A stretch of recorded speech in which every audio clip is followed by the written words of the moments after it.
ज्ञान दर्पण with Ramesh Mishra channel में आप सभी दर्शकों का हार्दिक स्वागत अभिनंदन है। आज हम कुंडली के विषय में कुछ जानकारी देने वाले हैं कि आप अपनी कुंडली का विश्लेषण किस तरीके से आसानी तरीके से कर सकते हैं। कुंडली के परीक्षण के विषय में कुछ ग्रहों के संबंध में आज विशेष जानकारी देंगे। तो आपके सामने एक कुंडली है। तो कुंडली में सदैव 12 घर होते हैं और 12 राशियां होती हैं और 9 ग्रह होते हैं। तो यहाँ पर आप देख रहे हैं जो अंक लिखे हुए हैं 1 2 3 4 5 6 7 8 9 10 11 12, ये 1 से लगाकर 12 तक राशियां हैं। जैसे 1 नंबर लिखा है तो ये मेष राशि हुई, 2 लिखा है तो वृष हुई, 3 मिथुन हुई। इसी तरीके से 12वीं राशि मीन राशि हुई। तो आज हम इस पे आपको ये जानकारी देने वाले हैं कि अगर आपका चंद्रमा कुंडली के किस राशि में है और सूर्य, मंगल, बुध, गुरु, शुक्र, शनि किस राशि में है, तो जो चंद्रमा होता है तो चंद्रमा जिस राशि पे होता है तो उस राशि पर दूसरे ग्रहों की दृष्टि से क्या परिणाम होंगे। तो इसमें आज हम विशेष चर्चा ये करने वाले हैं कि जब कुंडली में चंद्रमा मीन राशि में होता है, यहाँ आप देखें कि ये 12 नंबर की राशि है, मीन राशि, और इस पर सूर्य की दृष्टि हो तो सूर्य की दृष्टि, सूर्य हमेशा अपने से जिस घर में होगा वहाँ से 7वें घर पर पूर्ण दृष्टि रखेगा। तो ऐसी स्थिति में चंद्रमा कहाँ पे होगा? 12 में। जब मीन राशि में तो सूर्य किस राशि में होगा? कन्या राशि में। तो ये कन्या राशि 6 नंबर है। तो ये हो गया सूर्य। तो अब सूर्य से गिनती आप करेंगे 1 2 3 4 5 6 और 7। तो सूर्य की पूर्ण दृष्टि चंद्रमा पर पड़ेगी। तो इस तरीके, तो जब चंद्रमा पर सूर्य की पूर्ण दृष्टि पड़ेगी तो जातक को इसका परिणाम क्या मिलेगा, जातक का जीवन कैसा होगा। तो जब सूर्य की दृष्टि चंद्रमा पर पड़ती है और चंद्रमा मीन राशि का होता है तो ऐसा जातक, बालक बालिका स्वभाव से थोड़ा उग्र होते हैं, स्वभाव से ठीक नहीं होते हैं, स्वाभाविक प्रवृत्ति उनकी ठीक नहीं होती है, वो अच्छे स्वभाव के नहीं होते हैं। उनका स्वभाव जो है एक समाज के विपरीत चलने वाला ही होता है जिस स्वभाव को कोई पसंद नहीं करता है। इनका स्वभाव से ये सामाजिक दृष्टि से बड़े दुष्ट व्यक्तियों में इनकी गिनती होती है। अब चलते हैं जिनका चंद्रमा मीन में हो और दूसरा ग्रह मंगल। तो मंगल की दृष्टि जो है, हमेशा जिस घर में मंगल होता है तो वहाँ से चौथे घर को पूर्ण दृष्टि से देखता है। तो ऐसी स्थिति में मंगल कहाँ होगा? 9 में। 9 राशि कौन सी है? धनु राशि है। तो यहाँ से आप गिनिए 1 2 3 4। तो जब मंगल की दृष्टि चंद्रमा पर पड़ेगी, चंद्रमा मीन में होगा, तो ऐसा व्यक्ति पापी स्वभाव का हो जाता है। वो गलत कार्य करने में संकोच नहीं करता और पाप कर्मों में उसको संकोच नहीं रहता है। वो धार्मिक न हो करके पाप कर्मों को ही अपना विशेष महत्व देता है और उसका कर्म जो है पापी मनुष्यों वाला कार्य हो जाता है। तो अब चलते हैं अगला ग्रह बुध ग्रह। तो बुध ग्रह भी जहाँ बैठा होता है वहाँ से 7वें भाव पर अपनी दृष्टि पूर्ण दृष्टि डालता है। तो ऐसे में चंद्रमा जब मीन का होगा और 7वीं दृष्टि बुध डालेगा तो बुध की स्थिति कहाँ पर होगी? 6 में, मीन में। तो मीन में जब बुध होगा तब ये 1 2 3 4 5 6 7 तो मीन पर उसकी दृष्टि पड़ेगी। तो जब बुध की दृष्टि चंद्रमा पर पड़ती है तो चंद्रमा मन है और बुध जो है वो बुद्धि का कारक है। तो ये व्यक्ति को बहुत बुद्धिमान बना देता है।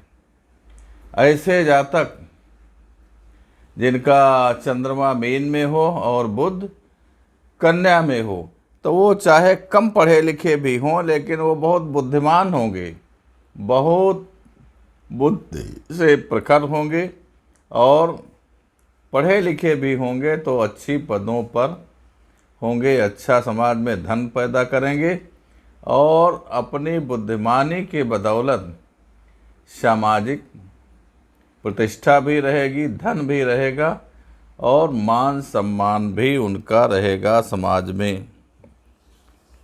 अब चलते हैं तीसरा ग्रह गुरु। तो गुरु बृहस्पति जो है ये जिस घर में होते हैं तो वहाँ से 5वें घर को पूर्ण दृष्टि से देखते हैं, 7वें घर को पूर्ण दृष्टि से देखते हैं और 9वें घर को पूर्ण दृष्टि से देखते हैं। तो इनकी 3 दृष्टियाँ होती हैं। जहाँ जिस घर पे होते हैं तो 5वें 7वें और 9वें घर पर पूर्ण दृष्टि डालते हैं। तो जब 5वें घर पर पूर्ण दृष्टि इनकी पड़ेगी तो गुरु की स्थिति कहाँ होगी? 8 में, वृश्चिक राशि में। तो 1 2 3 4 5 तो गुरु की मीन राशि में चंद्रमा पर पूर्ण दृष्टि पड़ेगी और 7वें घर पर जब पूर्ण दृष्टि से देखते हैं तो उस स्थिति में गुरु की स्थिति कहाँ होगी? 6 में, कन्या में। इससे भी 7वें वह घर मीन पड़ेगा, पूर्ण दृष्टि से देखेंगे। और तीसरी उनकी 9वें घर को भी पूर्ण दृष्टि से गुरु देखते हैं। तो ऐसे में उनका कहाँ स्थान होगा? उनका स्थान यहाँ 4 नंबर में भी है गुरु।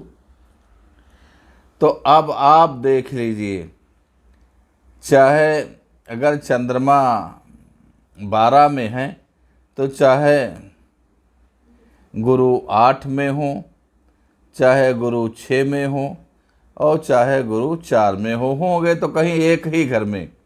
लेकिन यदि इन तीनों घरों में है तो उनकी पूर्ण दृष्टि चंद्रमा पर पड़ेगी।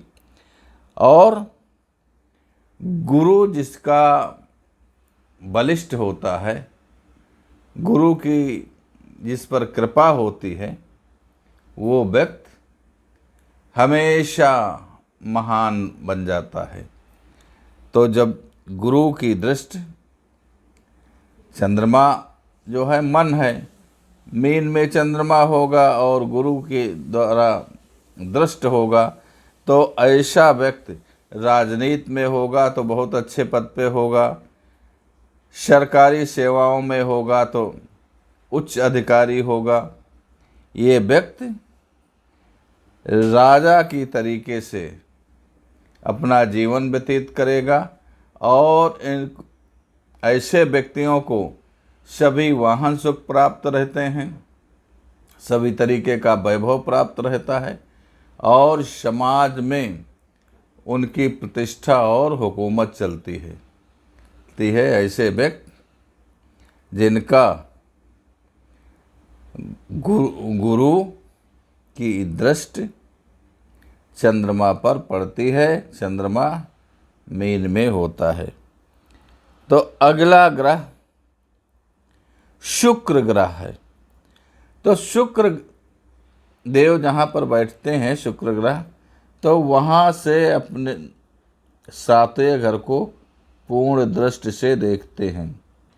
तो ऐसी स्थिति में यह शुक्र 6 नंबर में होंगे तो 7वीं दृष्टि उनकी चंद्रमा पर 12 में मीन राशि पे पड़ेगी।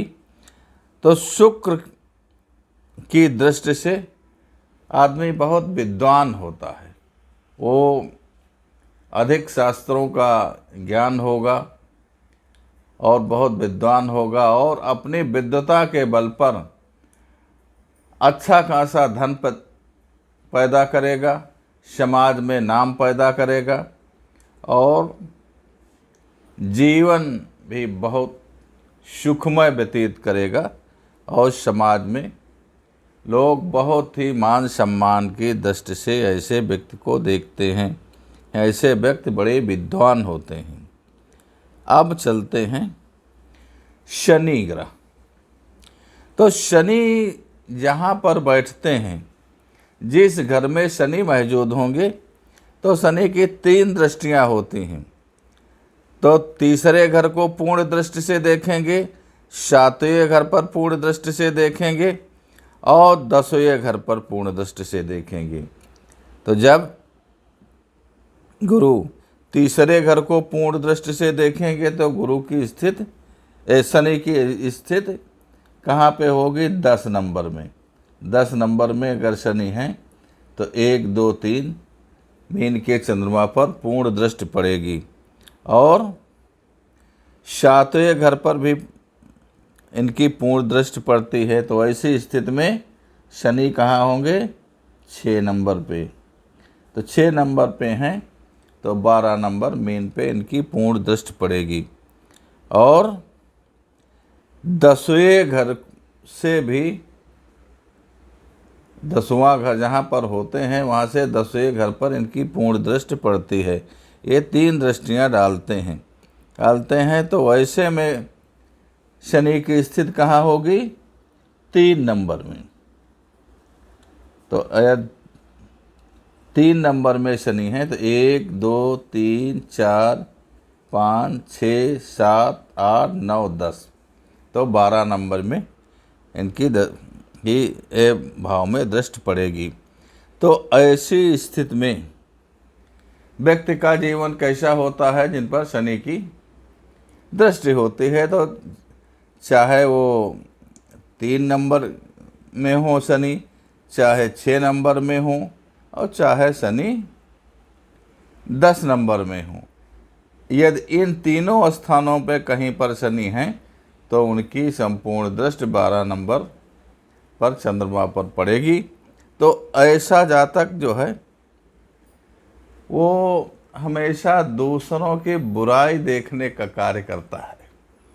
वो समाज में आपने देखा होगा, कहीं कोई आदमी बैठा है तो दूसरों का प्रपंच, दूसरों की बुराइयां, ये वैसे हैं, वो वैसे हैं, तो ऐसे व्यक्तियों की ये आदत होती है।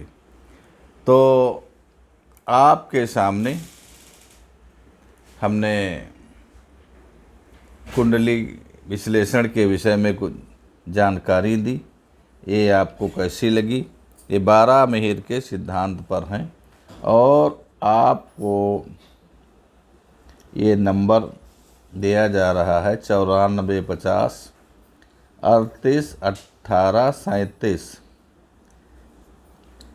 तो आप इस पर आवश्यकता अनुसार कांटेक्ट कर सकते हैं। यदि आपको हमारा वीडियो अच्छा लगा, चैनल पे नए हैं तो सब्सक्राइब करने के लिए संकोच न करें और लाइक करें, सब्सक्राइब करें, साथियों को शेयर करें। धन्यवाद।